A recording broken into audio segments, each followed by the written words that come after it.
And we're kicking off our first session today with the topic, What is Changing? The Loss of Observation and Rise of Experimentation. Our guests today are Chris Comstock and Nate Woodman.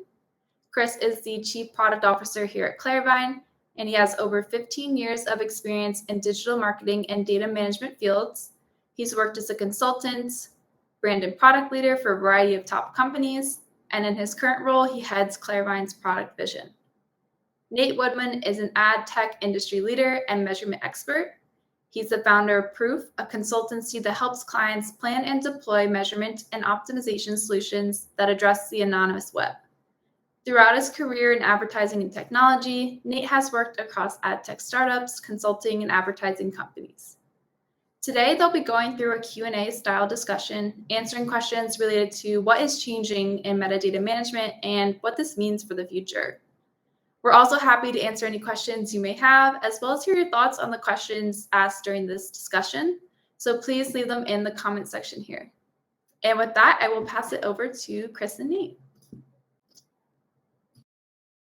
All right, thanks, Casey. And thanks for joining everyone today. Nate and I really want to we've been talking about end-to-end measurement as it relates to metadata, the changes in the industry.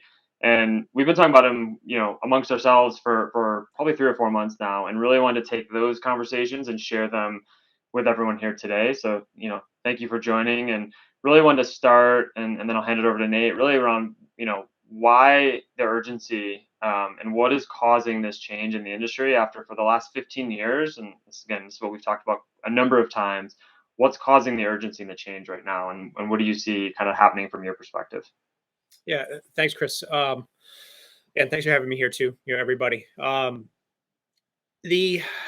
think we all know that, or people that watch the industry closely have known that, kind of targeting, tracking, and measurement has been at risk for many years now. I think if we can trace this back to when kind of Apple started talking about ITP, which, Chris has told me was as early as 2013. But we started people watching the industry closely, kind of 2017, it's about 2019, I think is the year, a couple of years ago, where we started looking at and saying, hey, you can't do the same things in Safari now that you can do in Chrome, right? The tracking and the measurement is changing. But for a whole bunch of years, it was able to hide below the surface. And, if you were running a performance campaign, for an example, you didn't necessarily see the net impact of not being able to track somebody, say, in Mozilla environments or Safari environments, because there was enough room to move, right? Would say the algorithm, the trader could kind of make the performance of the campaign look okay, even though they were missing tracking in those operating systems in those browsers. And what's happened recently is that the order of magnitude, right, of what is being able to be tracked, on the internet has changed very significantly with the rollout of, Apple's app. Right. And we see this recently kind of affects Snap's, kind of like earnings. And it's gotten to the point that you can't hide it anymore. Right. So now the order of magnitude of the urgency to address the problem is really at critical mass. And I think because people have known that they've been, trying to, that they needed to address this for years, there's enough groundswell, kind of in the industry at the moment where, people are starting to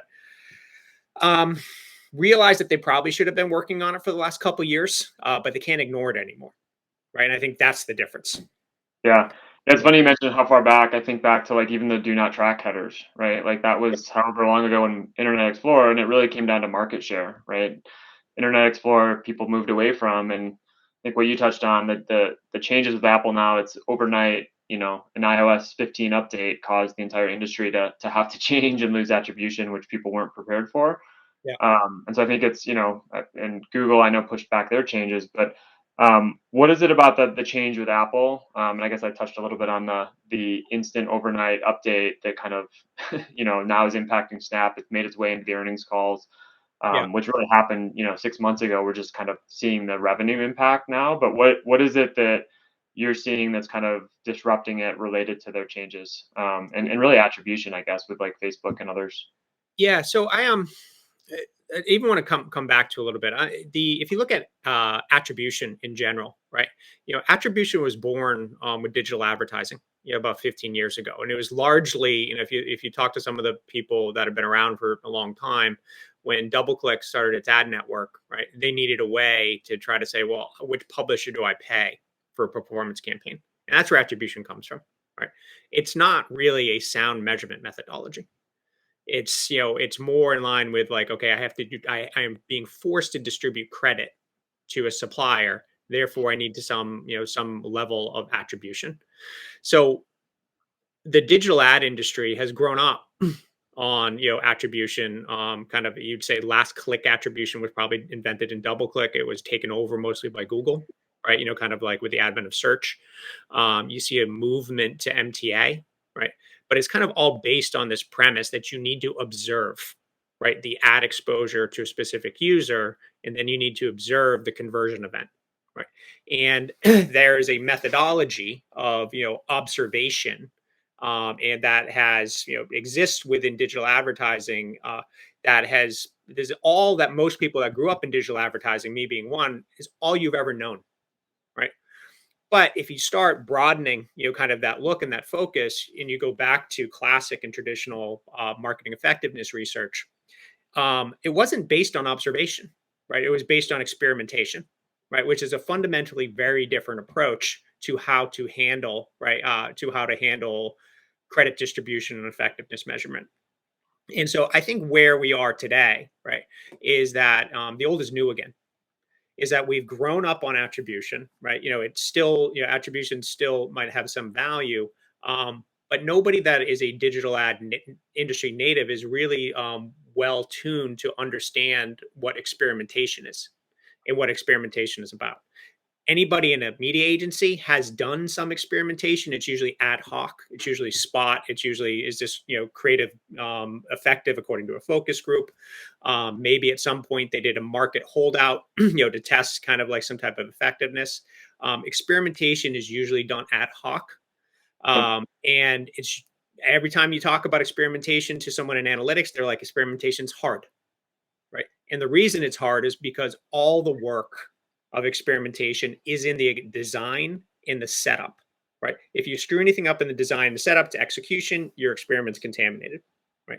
So I think that the difference here is observation is the methodology is usually about what happened, and you observe, from a point in time of an effectiveness event like a conversion, and you look backwards, right?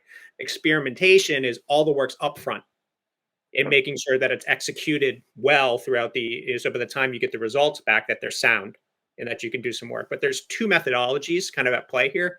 And I think what we're witnessing now is the loss of observation, and which I think would naturally lead analytics and marketing effectiveness people to look at the experimentation, and hopefully always on experimentation at scale, as an acceptable methodology that doesn't need observation.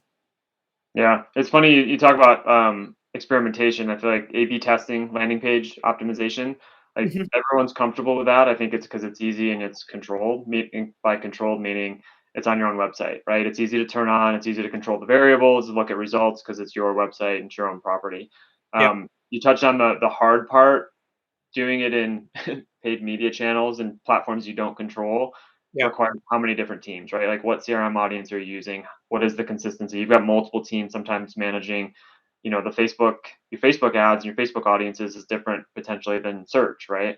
And so how do you coordinate and make sure there is no contamination in the experimentation? So I think it's just an interesting, people are comfortable with A/B testing and, Optimizely tools, and everyone has that tool or a tool like that, but it seems like it's never made its way at scale into kind of paid acquisition channels, if you will. Right. So it's a methodology that's very well known, right? It's just seems to be inconsistency by channel, right? To where it's applied and where it's used. Yeah. Yep. Yeah. So in regards to the changes, I think you touched a little bit on them, but like, where do you see, like, what is that future?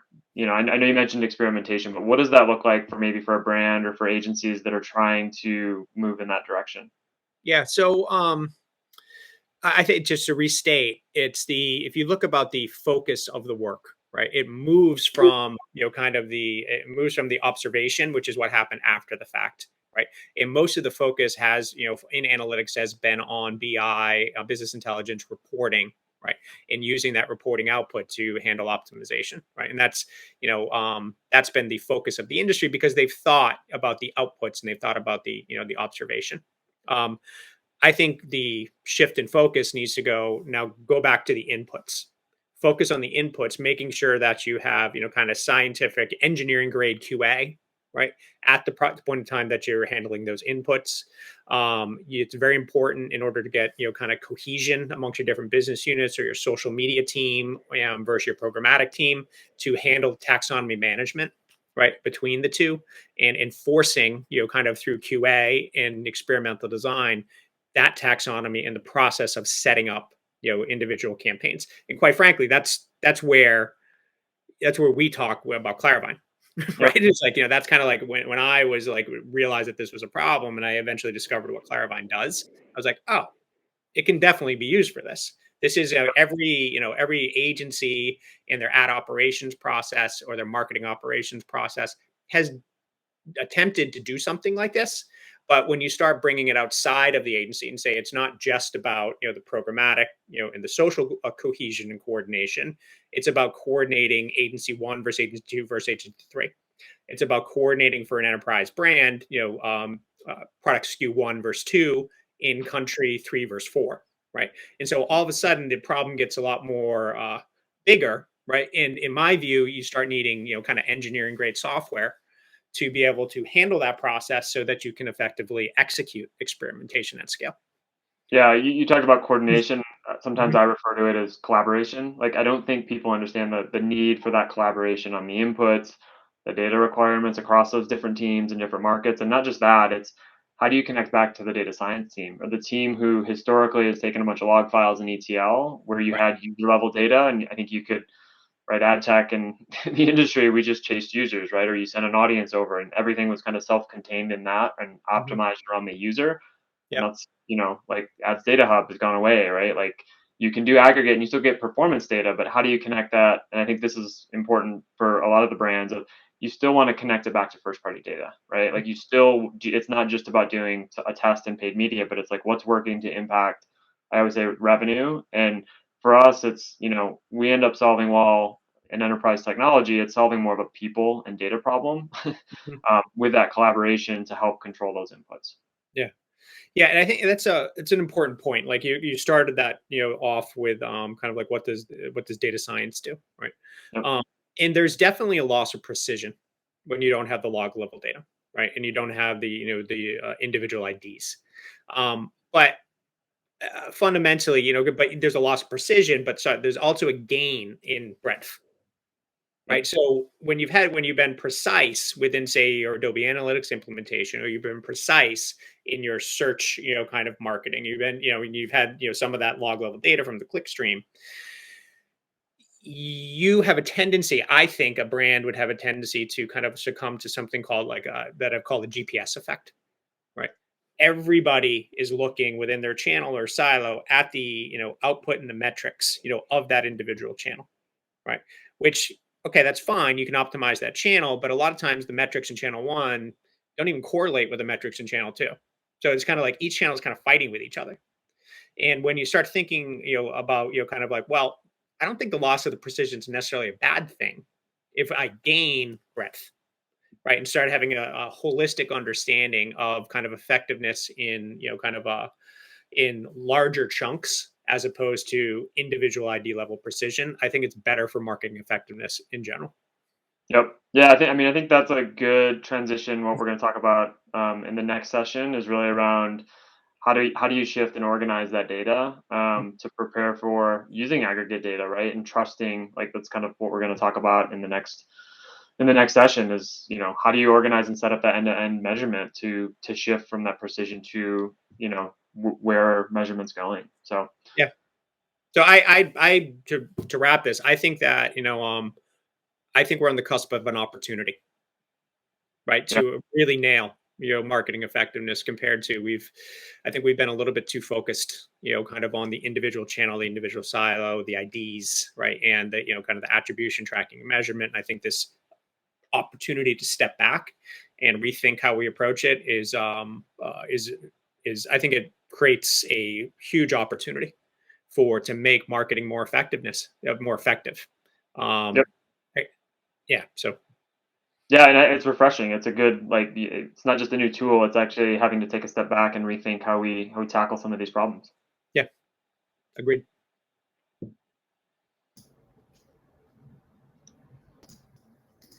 All right, thank you to Chris and Nate for giving us some background on the current landscape of metadata changes and what this looks like going forward. So again, we would love to hear your thoughts and questions on this topic, so feel free to leave them in the comments. Thank you for tuning in and see you next week.